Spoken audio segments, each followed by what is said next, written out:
काली साड़ी वाली चुड़ैल। यह कहानी एक डायन की है।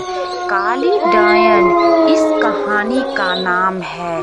दोस्तों, मैंने यह कहानी बनाकर नहीं लिखी है। यह कहानी एक सचमुच की घटना है जो कि मैंने अपनी दादी से सुनी है और बहुत पुरानी है। कुछ लोगों को मानना है कि भूतों का कोई अस्तित्व नहीं होता। आप लोग जानते हैं, भगवान का अस्तित्व होता है तो भूतों का क्यों नहीं। सभी ने रामायण और महाभारत जैसे ग्रंथों में पढ़ा या किसी से सुना होगा कि भगवान जब इस धरती पर थे तब भी भूत पिशाच हुआ करते थे। भगवान निराकार हैं। निराकार का अर्थ होता है जिसका कोई आकार नहीं हो। जो लोग जिस रूप में भगवान को पूजते हैं, भगवान उसी रूप में उसे दिखाई देते हैं। तो प्रेम से बोलिए भक्त और भगवान की जय। और समय व्यर्थ ना करते हुए मैं आपको अपनी कहानी की ओर ले चलता हूँ।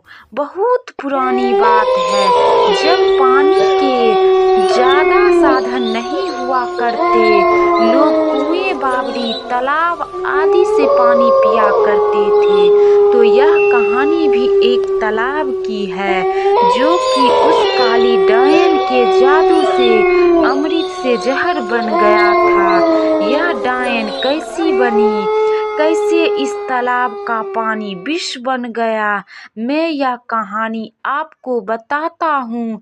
एक गांव में एक औरत के कोई बच्चा नहीं था। वह औरत गांव के मुखिया की पत्नी थी। उसकी शादी को काफी समय हो गया था। सब लोग उसे बांझ कहा करते थे। सारे लोग वाले उसका मुंह भी नहीं देखना चाहते थे। इसका मुंह देख लिया तो पूरा दिन बेकार चला जाएगा। यह मुखिया की पत्नी थी, इसीलिए लोग थोड़ी बहुत बातचीत कर लिया करते थे। एक दिन गांव में एक फकीर बाबा भिक्षा मांगते हुए आ पहुंचा तो वह बातों की बातों में उसका हाथ देखने लग गया और कहता है, आपको बच्चा नहीं है ना। वो बोली, आपको कैसे पता चला। वह बोला, हम हस्तरेखा में निपुण हैं और हाथ देखकर यह बता सकते हैं कि क्या होने वाला है, क्या होगा। वह बोली, अच्छा तो यह बताओ कि मेरे बच्चा कब होगा। तो उसने कहा, आपको भगवान ने बच्चा तो नहीं दिया, पर मैं एक रास्ता बताता हूँ। वह सुनो, अमावस्या की रात को किसी एक लड़के की बलि पीपल के पेड़ के नीचे दो, तो उसके माँ बाप पुत्र या पुत्री हो, उसके खून से अपने बाल धोना, फिर कहना, ए प्यासी आत्माओं, यह बलि मेरी तरफ से स्वीकार करो और मुझे एक पुत्र दे दो। एक लोटे में उस कुएं का पानी भरकर उसमें उसके शरीर की 2 बूंद मिला दिया और पीकर उस लड़के के बाल से अपना साड़ी का गांठ बांध लिया और बोली, अब तो मैं कर लिया हूँ, अब हमें एक पुत्र या पुत्री चाहिए। तभी वो उस लड़का को बलि देने के बाद उसके पति नाराज हो गए और उसके पति बहुत ही रुष्ट हो गए अपनी पत्नी से। और उसकी पत्नी ने बोली, अच्छा कोई बात नहीं है, हमको पुत्र या पुत्री हो जाएगा, तब हम सब कुछ अपने आप ही ठीक हो जाएगा। तभी उसके पति ने उसे छोड़ दिया। वो औरत बहुत रोती थी और कहती थी हमें एक बच्चा भी नहीं है और ये बाबा ने कैसे भिक्षा के बारे में बता दिए और मैं उस लड़का का भी बलि ले लिया हूँ और हमें एक भी बच्चा नहीं हुआ और मेरे पति भी हमसे नाराज हो गए। ये सब क्या हो रहा है, हमको कुछ समझ में नहीं आ रहा है।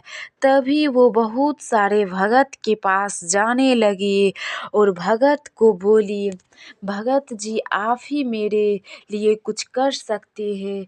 मेरे पति हमको नहीं मानते हैं और हमें एक भी बच्चा भी नहीं होता है।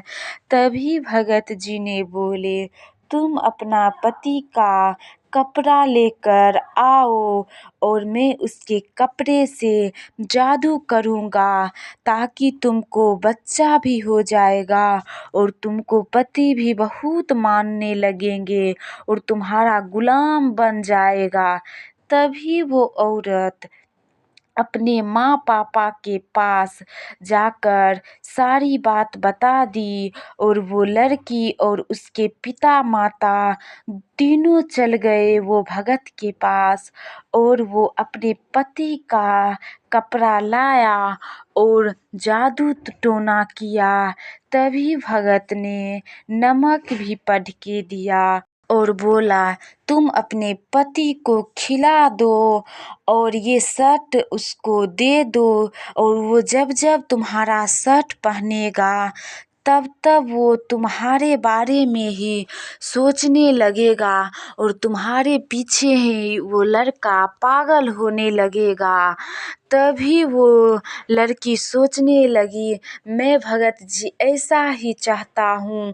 मेरे पति तो जॉब करते हैं, यानी मेरे पति मुखिया हैं और मेरा एक भी बात नहीं मानते हैं और मैं भी चाहती हूँ कि मेरे पति गुलाम बन जाए और मैं जो कहूँ वो मेरे ही इशारे पे नाचे और हमको जो चाहिए वो ला कर दे। तभी वो भगत बोले, ये सब कुछ हो जाएगा, खाली तुम ये शर्ट जाकर उसको पहना दो और उसको नमक जो हम पढ़ के दिए हैं उसको खिला दो।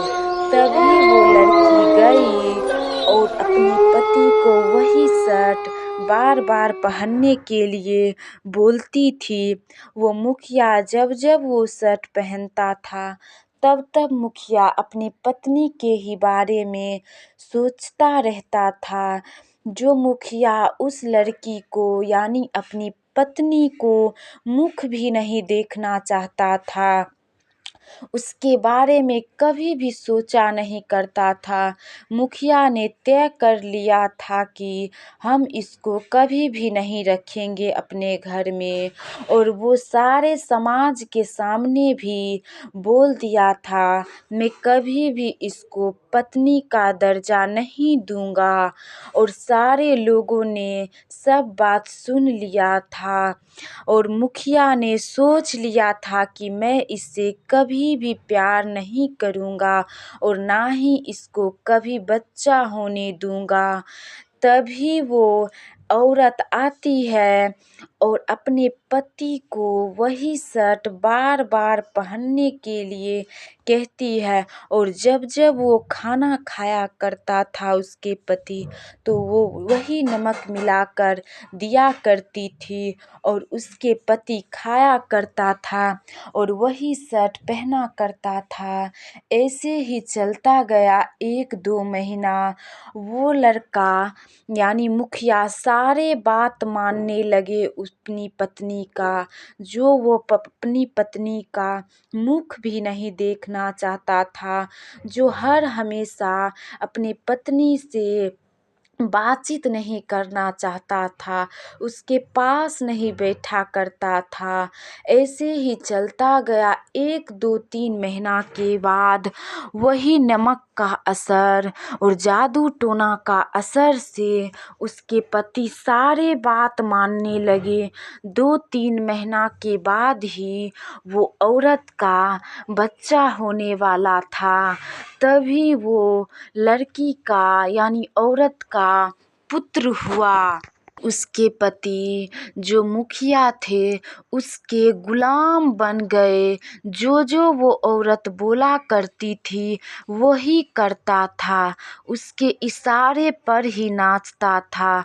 जो उस औरत का एक बारे में जो सारे लोगों को बता दिया था कि मैं उसको कभी पत्नी का दर्जा नहीं दूंगा, वही आज लड़का एक गुलाम बनकर और एक डरपोक जैसा अपना जीवन जीता था।